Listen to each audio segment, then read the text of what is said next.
Shir is dedicated Lila Nishmas Rachelea Bas Rav Chaim Tzvi. In today's shir, I wanted to move on into a new malacha, the malacha of Libun, the malacha of laundering on Shabbos. And as we'll see, the malacha of laundering really has three parts to it. There are three separate components to violating an isser of kibbutz, of laundering on Shabbos. And any one of these three components is going to be an isser d'oraisa. Anytime a person does laundry, whether it was in the olden days when they did laundry by the riverside, or in today when you do it by a machine, you have three stages. Stage number one that is involved in kibbutz is shriya, is soaking the garment in water. When you soak the garment in water, you wet the garment, that starts to loosen up the dirt particles, and that's going to be an isser d'oraisa when it comes to this malacha. That's step one. Step two is what we refer to as shifshuf, is when you start to agitate the garment, when you rub side against side in order to loosen up further by applying the soap and rubbing the garment together. That is step two. That's called shifshuv, and that also will be usher. And that's, for example, our washing machines have that cycle as well. You have the, what I guess you call the soak cycle, and then there is the part where the machine is going back and forth, agitating the garment. That's the shifshuf. And then when it's all finished, you have what's known as schita. When you go ahead and wring out the garment, that's stage number three. That also be an isser d'oraisa. And that's what our washing machines do when you have that spin cycle at the end, where all the water through the centripetal or centrifugal force, whatever it is, starts to go away, starts to get sent out. That is step number three, schita. And the Rambam really in his introduction to Hilchos Libun in Pertes Halacha Yud Yud Aleph of Hilchos Shabbos, so he kind of lays this all out. He says to us, "Hamalabin es hatzemeros hapishtan oes hashani v'chein kol kayetzei bazeh." If a person bleaches, malabin, the malacha is really bleaching, whitening. So if you do so with pishtan, with tzemer, with wool, with linen, or with shani, then masha darkal islabin chayav. You violate an isser d'oraisa for engaging in the av malacha, which is bleaching.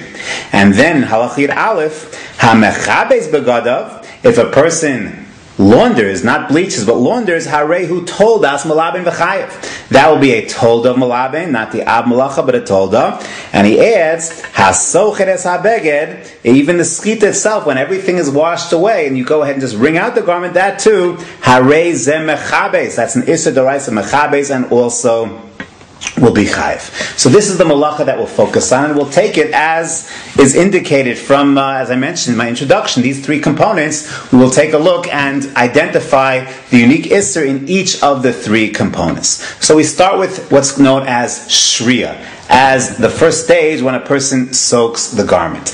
And where do you find, how exactly do we treat the halach of shriya? So this really comes up in a Gemara in Maseches Zvachim and Daf Tzari Dalit Amud Beis. Because there, Zvachim, we're talking about the world of Kachim, and in the world of Kachim, we know in the Chumash, it always says, very often the Kohen gets dirt on his garments, gets dam on his garments, Verachatz es besaro b'mayim. There's an obligation of rechitzas besaro and the kibes begadav. He has to go ahead and be mechabes his begadim. And the Gemara there in Zvachim Daf Tzadi Dalet Amud Beis quotes the view of Rava, and Rava says what is necessary for kibbutz begadim, and Rava has the dictum nothing to do with Hilchos Shabbos. This is purely a kachim issue. Shriyaso zehu kibuso. What is necessary for an act of bona fide kibbutz? What is required? So all that is required is shriya. As long as you soak the garment in water, doesn't need soap, doesn't need anything else, just soaking in water. That's what we call shriya.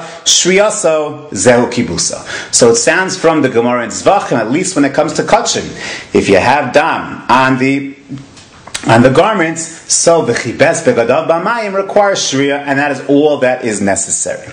Come along the Rishonim, both in Maseches Shabbos and in Maseches Zvachim, elsewhere as well, and they cite to at least three sugyos that seem to flout this idea. Is it really true that when you soak a garment, then you have a din of kibbutz? That is called kibbutz. Shriyaso zeu kibuso. Is that really the case? The first Gemara that we'll take a look at is a Gemara in Maseches Beitza. The Gemara in Beitza on Daf Yud Ches and Aleph discusses a woman who needs to go to the mikveh because she is tmeya. And the problem over here is that she only has one set of clothing. So she's tmeya. She needs to go to the mikveh, and only one garment, the garment that she's wearing, and that has to go to the mikveh as well. If she goes to the mikveh and the garment doesn't go into the mikveh, so that's not going to accomplish anything. And we're talking about a case of Yontif. That's the kicker. We're talking about a case of Yontif. So on Yontif, the halacha is that a person is allowed to go to the mikveh, but you're not allowed to be tovel clothing on Yom Tov. The reason you can't be tovel clothing on Yontif, 4 different reasons brought in the Gemara. One reason is because of tikkun maneh, that when you go ahead and convert something from tameh to tahor, so when it comes to a kli, that's a tikkun of the kli, and that issa would not apply to a person. Another reason that's cited in the Gemara is a gzeira shema yischot. If you go ahead and saturate your tovel garments on Shabbos or on Yontif, you might come to wring them out, and that's another reason that's cited. You have a whole slew of reasons that are cited in the Gemara, but for our purpose,